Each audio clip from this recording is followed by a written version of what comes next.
بسم اللہ الرحمن الرحیم۔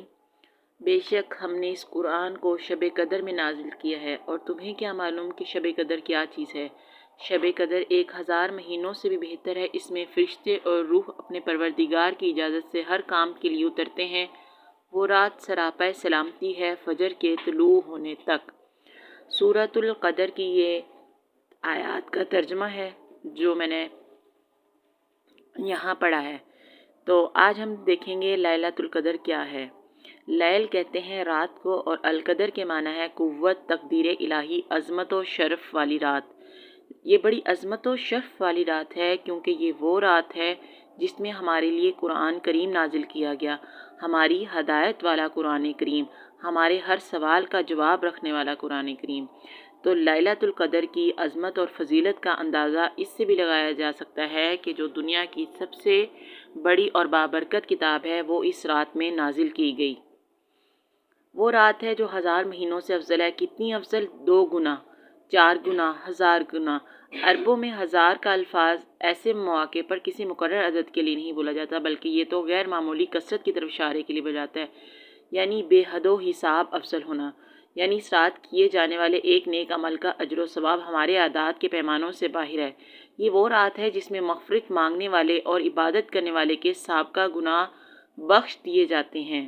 تو لیلۃ القدر کی فضیلت کا اندازہ اس بات سے بھی لگایا جا سکتا ہے کہ اللہ تعالیٰ نے قرآن پاک میں ارشاد فرمایا ہے کہ یہ 1000 مہینوں سے بہتر ہے۔ اب 1000 میں کوئی کاؤنٹنگ نہیں ہے۔ ایک غلطی جو ہم بچپن سے کرتے آ رہے ہیں، کیونکہ ہمارے بڑوں نے ہمیں یہی سکھایا تھا، وہ یہ کہ شب قدر رمضان کی 27ویں رات کو ہوتی ہے، جبکہ احادیث سے ہمیں اس کی کوئی دلیل نہیں ملتی۔ اس لیے آپ نے صرف 27ویں رات عبادت نہیں کرنی، بلکہ رمضان کے آخری عشرے کی تمام 10 راتوں میں عبادت کرنی ہے۔ آپ نے اپنی عبادت کو صرف طاق راتوں تک بھی محدود نہیں رکھنا، بلکہ آپ نے جفت راتوں میں بھی عبادت کرنی ہے، تاکہ لیلۃ القدر سے محرومی کا تو سوال ہی پیدا نہ ہو۔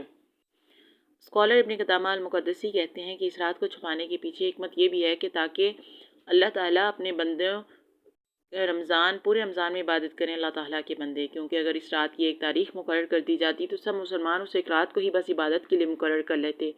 اس لیے اس کو مخفی کر دیا گیا تاکہ ہم رمضان کے آخری پورے عشرے میں خوب عبادت کریں اور اس رات کی تلاش میں اللہ کے حضور تمام راتیں سجدہ ریز رہیں۔ اللہ تعالیٰ اتنے رحیم اور کریم ہیں کہ اللہ تعالیٰ نے ہم پر اپنا احسان اور کرم کیا ہے۔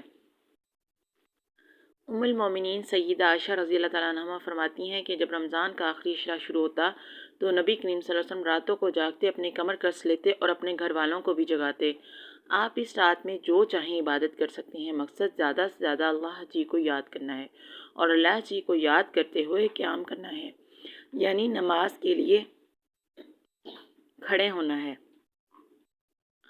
اور آپ نے اس رات میں اللہ تعالیٰ کے آگے نوافل ادا کرنے ہیں، قرآن پاک کی کثرت سے تلاوت کرنی ہے، اور وہ عبادات جو آپ آسانی سے کر سکیں، لیکن آپ نے عبادات جو ہے وہ ضرور کرنی ہے۔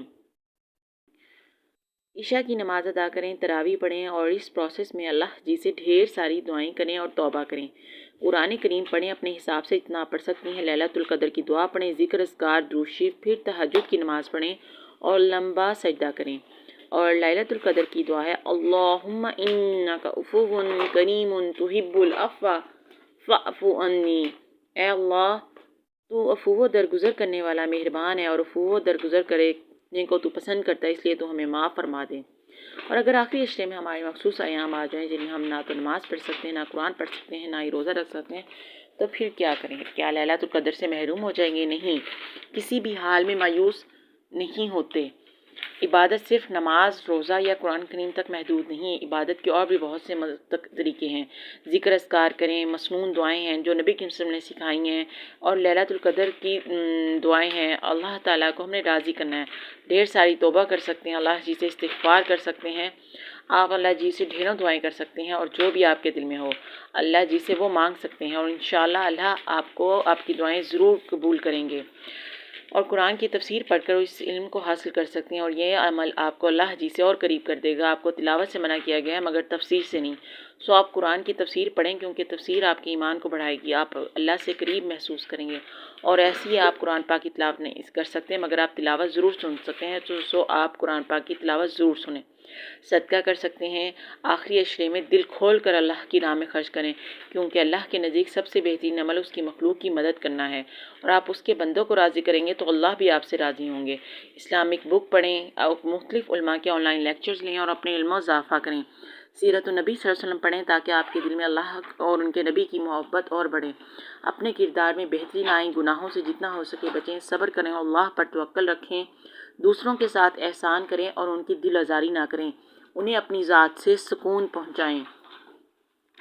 اور آخر میں یہ کہ اللہ جی کو پتہ ہے کہ آپ کے اختیار میں نہیں ہے، اللہ جی کو پتہ ہے آپ چاہ کر بھی اسے روک نہیں سکتی، اللہ جی کو یہ بھی پتہ ہے کہ آپ ليلۃ القدر پانے کے لیے کتنی بے چین، اس لیے پریشان نہ ہو کر، نہ ہی یہ سوچ کر افسوس کیا کریں کہ میں ایسے ہوں تو میں ليلۃ القدر سے محروم ہو جاؤں گی۔ اللہ تعالیٰ کے ہر فیصلے کے پیچھے کوئی نہ کوئی حکمت ہے، اور اگر اس نے ہمارے لیے چنا ہے تو اس میں یقیناً کوئی نہ کوئی حکمت ضرور ہوگی، اور بس اپنی طرف سے پوری کوشش کرنی ہے ليلۃ القدر پانے کی، اللہ تعالیٰ کو منانے کی، اللہ تعالیٰ سے دعائیں کرنے کی۔ بس ہمارے رب کی طرف سے جو چیز ہمارے لیے وہ در حقیقت نعمت ہی ہے۔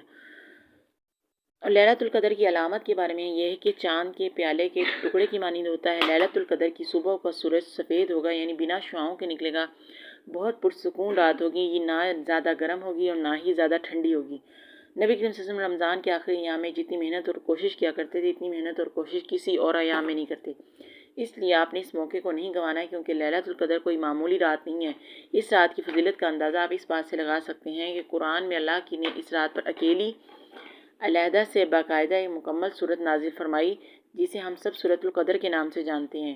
اتنی اہمیت دی ہے اللہ تعالیٰ نے اس رات کو، اور یہ بات ہمارے لیے دلیل ہے کہ یہ رات بہت خاص ہے۔